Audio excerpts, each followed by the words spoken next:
All right, guys, Submission Radio back for another week. And you know our next guest for his excellent work on ESPN, where he spends his time delivering news, stories, and interviews. He also does some singing on the side. Who could forget the summer smash hit, Fight Island? What an absolute banger. He's essentially the Hugh Jackman of MMA mixed in with some NWO. He goes wherever he wants, whenever he wants. Bret, the Threat Okamoto, welcome back to your second home. It's good to have you here, man. Yeah, I mean, so that's the song "Fight Island" is a month old, but if you ask me, it only gets better with age, really. So I'm pretty. It's just been on a loop in my house. I assume the same for you boys. Oh, absolutely. And who needs the Red Hot Chili Peppers when you can have Bret Okamoto performing at all future MMA events? But threatster things are happening in the world of MMA, and we want to kick it off by talking about the Stipe Miocic Daniel Cormier fight that's finally been confirmed after 3,000 grueling years of Moses walking through the desert. They've decided to put it on August 15th. And you tweeted out, my friend, that it is, in your opinion, the biggest title fight in the history of the division. There's lifetime bragging rights. Winner is the best heavyweight of all time. Heavyweight of this era. Loser is not and doesn't get any bigger than that. So to break it down for us, why is this fight, apart from all the reasons I already gave, why is this fight so big and so important, do you think? Yeah, you didn't leave me with much meat on the bone left after that one. No, I mean it really is what I said. And look, some of the things that I've some of the comments that I've received since then is like, oh, how can you call this person the greatest heavyweight of all time? Like, Fedor is still up there, or like, DC, a lot of his career was a light heavyweight. Like, you guys are reading the tweet wrong, man. The tweet says these two guys, this is for the right to call themselves the greatest heavyweight of their era. I mean, I don't even really consider Francis Ngannou necessarily as part of their era. I mean, yes, Francis fought Stipe, but he was so early in his career, man. And I think that, barring anything unforeseen, he still has a long career ahead of him. I mean, I'm talking about the prime years of both of these guys kind of took place around the same time, right? And yes, DC was down to light heavyweight, but he could have been at heavyweight. We all knew that. The reason he wasn't is because, he had that close relationship with Kane. But as soon as he came up, what happened? He became a heavyweight champion. He dethroned Stipe Miocic, who at that time and still is the guy who has defended the title the most consecutive times of anyone ever in the history of the sport. So the way I look at this as they're both near the end of their careers, in my opinion. I mean, Daniel's made that very, very obvious. Stipe really hasn't talked about it as much, but I don't think he's going to be around for too much longer. In fact, I could even see a situation in which this is his last fight. So to me, it's like they're 1-1. For the rest of their lives, they will go to bed at night either knowing that I was the best heavyweight of that time, or I was the second best because I lost to the same guy twice. And I think that those are massive, massive stakes that are hard to even put into words. Yeah, and it's funny because both guys had the experience of waiting for like 1,000 years for the other to give them the rematch. So it's kind of funny. It's almost like they each served each other karma. It's a fascinating matchup to see if DC can sort of, make the changes that have plagued him. For a long part of his career, I would say body shots. There's been a lot of body shots that have hurt that guy here and there. So we'll see how this one plays out. But you sort of alluded to the retirement. Do you think there's any chance we see both guys retire on the night, regardless win or lose? Yeah, I do. I mean, again, DC has been pretty upfront about it, and I believe that we probably will see him retire in the cage. I think he'll take that moment. I mean, obviously, it'd be much better off of a win than a loss, and sometimes emotions can play an impact on that. But I think he's going in, very strongly thinking this is it. Now, Stipe, depending on what happens, I mean, I could see it almost being more likely that he would retire off of a win, but I don't know if he'll make that decision on fight night. Maybe Stipe will kind of see what the options are, see if John Jones is coming up. Obviously the Francis rematch is still out there, but I just I don't know. I can't tell you why. Like I have not had any conversation with Stipe or anyone around him who have said this is his last fight. But he's 37. He's had his own share of injuries. He's coming off of a year. The reason that we had to wait for this one so long is because he had a serious eye injury. I know that he took that very seriously. He wants to be able to watch his daughter grow up, as I think any of us would. So I do kind of lean towards the idea that this will be the last fight for both of them. That would be crazy. Imagine that. Another division loses their big draws, and what you got to get like Wes Sims in there to become the champion for the time being and hold up the division. But I was gonna ask you, there's some other fights being announced, Threatster, and that is over at UFC 251. We see that it's such a big fight, I can't even speak. Kamaru Usman will be fighting Gilbert Burns, and this has had a little bit of backlash. We saw Leon Edwards say he was offered the fight, but couldn't take it in time, which landed on Burns' lap. What do you make of the whole situation? Burns going from this position where people were saying Woodley was going to go through him and he was a warm-up fight to now fighting for the title and potentially becoming a champion. I think it's not the outcome that a lot of us would have wanted. At the beginning of the year, and even after Gilbert did what he did to Tyron Woodley, I had a sneaking suspicion that we might end up here. I mean, at that time, Jorge was already kind of, I mean, they've been trying to put that fight together for a while and it wasn't happening, and it was, Jorge was talking about Nate Diaz, and you just got the sense that things weren't going well with that negotiation, and so when Gilbert had the performance that he did, and Leon Edwards is still stuck in the UK, Usman wanted to fight. He's been wanting to fight. He said it in an interview with me not that long ago that he was ready to go in April. He was ready to go in May, and so I just kind of thought that, hey, Usman's going to be fighting on July 11th. That was sort of the plan from the start. And if they can't get it done with Masvidal, then it's going to be Burns. And it's a great story. And I think by the time July arrives and we are talking about Fight Island and we're talking about these two being teammates and the way they match up and how good both of them have looked, we are going to be very excited about this fight. But it doesn't have the luster of a fight between Usman and Masvidal. That was the fight that everybody wanted, and I think still wants. So, I mean, it is what it is. Masvidal was he was unwilling to take the fight for what the UFC was paying him, and the UFC was unwilling to offer him more. Negotiations stalled out. So, I think there's a big lingering question of what is going to happen to Jorge Masvidal after all of this. And there is a little bit of a letdown in the fight. But again, I think by the time we hit July, and we're talking about Fight Island, and there's 3 title fights, and we were without sports for a long amount of time, I think people are going to be excited about this card. Yeah, I think stylistically, as a fight, like the curiosity factor is that I like Burns versus Usman. Like, I actually love that fight. I just don't love it as much as Usman Masvidal. So, yeah, like you mentioned, the $1 million question is, what do you think happens now with Jorge Masvidal? Do you think, because this seems like a bit of a, counter move in negotiations from the UFC, almost a middle finger to say, hey, Masvidal, we don't need you. We have other guys lined up who will take the fights for less money. And if you don't want to take it, well, like Dana White's been saying, his sort of reasoning has been, hey, man, it's a pandemic. Nobody needs to do anything they don't want to. But on the other hand, you've got Masvidal comparing the UFC to sort of a communist regime. He's throwing out numbers like 18% as far as revenue share, and he's calling it the fight of our lives, as if it's, a collective fight with all fighters. So do you think this is a Nate Diaz situation where we may not see him fight for a long time? He's sort of got a small window where he can capitalize, in this career.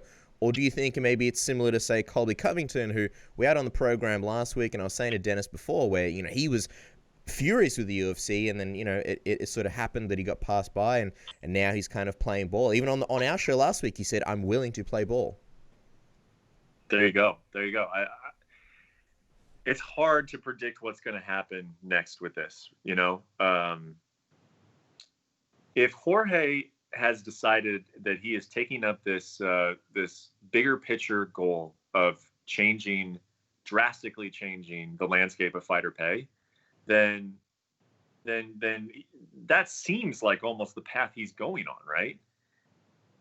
And he's taking some steps that are going to be hard to get back on the other side if he decides that that's not his ultimate goal. If Jorge Masvidal's goal is bigger than himself, then you can't. I mean, what he's doing may not end up hurting him. He's decided that he's going to take those risks, and he's decided that he's going to, see this thing through. If he's still thinking to himself, I'm trying to get fans on my side to get paid more for this one particular fight against Usman, I don't think he wins that battle, man. I think your example of what happened to Colby Covington is a perfect one. Colby Covington took up that cause and kind of lost. He did lose. He missed out on the title shot, and then when he came back, he didn't make any more money than he was being offered the first time. So he ended up just kind of pausing his career a little bit. So whenever Jorge Masvidal comes out and really talks more about this, I think is going to be a very, very interesting interview. Because I think he's making points that are valid. He's articulating some things that have been kind of floating around in the sport for a while. But he needs to ask himself, and I'm asking myself as I'm watching this unfold, what is your ultimate goal, Jorge? Because if your ultimate goal is to get paid more to fight Kamaru Usman, I don't know if the steps you're taking are going to result in that. But if your ultimate goal is to start a movement and really bring this topic to the forefront, well then, you're taking some steps, and I'm obviously very intrigued to see what happens with that. It's time is a commodity in the sport, and it's interesting to say, like you mentioned, so many fighters have put their hand up. We've seen John Jones, but the biggest one, obviously, Conor McGregor. And I guess it's one of those situations where a lot of us have believed, yeah, sure, the UFC won't play ball with this fighter or that fighter, but surely they'll play ball with Conor McGregor, the man who is the biggest draw, no doubt, in the sport. What was your reaction when you saw that McGregor has kind of jumped onto this movement? And from your understanding, what is this due to? Is it due to the fact that we are in this pandemic and they can't have live gates, and that's where that extra money used to come from? Or has the UFC always never really planned to pay Jorge Masvidal and some of these fighters the money that they were hoping to get? I don't know. Is Conor McGregor jumping on this movement, or is Conor McGregor completely separate? Is Conor McGregor just wanting attention? And I got to be honest and say that I lean towards the latter. I don't see these big, grand sort of points that Conor has made, or any sort of reference to what's going on with Masvidal or Jones. I mean, he spoke briefly to Ariel Helwani, and it doesn't sound like this is about money. He's if you just take him at his word in this particular one, and you read what he told Ariel in their conversation, he is frustrated that he can't fight Justin Gaethje, who is the guy that he wants to fight, and he wants to do it this summer, and he's ready to fight now, and it's just like, man, that doesn't make sense. I'm sorry, Conor. There was a time where you basically got anything you wanted, and it's still like not even that far away, and you could get it back pretty quickly. I mean, already you're in a situation where the UFC is like basically asking you to kind of sit on the sidelines so that you can get into what they think is going to be the biggest fight in UFC history. So it's not as if the UFC is mistreating Conor McGregor and all this. I mean, they have a plan for him, and it's the plan ends with the biggest fight the company has ever put on. So, like, to say that the two sides are like at these great odds is just I don't think that that's the right way to describe it. I think what's going on is that and you know what? I mean, Dana White, you can take his what he says at face value. You can say he's a liar. You can say he says the truth. You can be on any point of the spectrum. But what he said the other night about Conor, I think was probably had some hints of truth to it. And I think Conor is bored, and I think he's going crazy in a pandemic. I mean, you think about what this guy's life was like before all this started. A quarantine is hard on anybody. I think it's harder on a guy who is, 29 years old and has millions and millions of dollars and enjoys being a celebrity. I think that Conor wants to fight, and it's but he wants the fight that he can't have right now, and that is Justin Gaethje. Because Justin, first of all, the UFC is saying, no, we would like to do Justin and Khabib, and Justin is saying, I would like Khabib. So no one. It's just, what are you going to do? I mean, Conor wants a fight that he can't have right now, and he's expressing frustration about it. Do you think anything comes of this retirement? Because I was sitting here thinking about it the other day, and I was like, well, when this Khabib Gaethje fight happens, Conor will obviously be slotted in to face the winner, if that's what the UFC still wants, and Dana's wanted it for like 1,000 years. So in a way, Conor will have, I wouldn't say no choice, but he'll have to kind of unretire and be like, all right, I'm back. And it's just like, well, what has this retirement really done? I'm curious. He said the UFC were offering him stupid fights. I'm curious what some of those stupid fights would be. Because at lightweight, there's not really a lot of options. If you look at sort of like big names and draws, I mean, you got Tony Ferguson, you got Nate Diaz. Everybody else is either booked. Like Poirier's fighting Hooker. There's not really anybody else for him. I mean, I don't think anybody took the welterweight fight seriously against Usman. You got this Anderson Silva fight, which I think everybody scoffed at because of the size difference. They're just, I guess, the sheer irrelevance. Was there even anybody other than Gaethje who Conor could have fought realistically if they wanted to do a summer fight? The answer to that is I don't know for sure. But Dana talked about it today, and then I actually spoke to Ali Abdelaziz, who's Gaethje's manager, as well as Khabib's, and both of them said that Conor was offered the fight against Tony before Justin was. Dana said that on ESPN and First Take, if I'm not mistaken, and then Ali mentioned it to me as well. So maybe that's the stupid fight that he's referring to. But I mean, I gotta say, I don't think that's a stupid fight, you know. And in the beginning of all this, you know, Conor was predicting that something would happen with that fight, that one of those two would fall off. He was actually saying that he wanted to be the backup for that fight.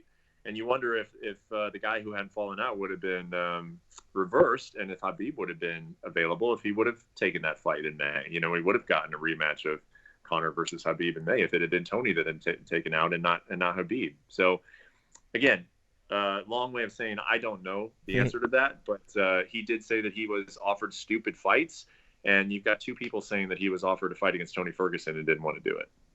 Yeah, it's a very interesting situation that we'll probably see Conor McGregor come back to a big fight, but who knows what's going to happen. Bret, we really appreciate your time.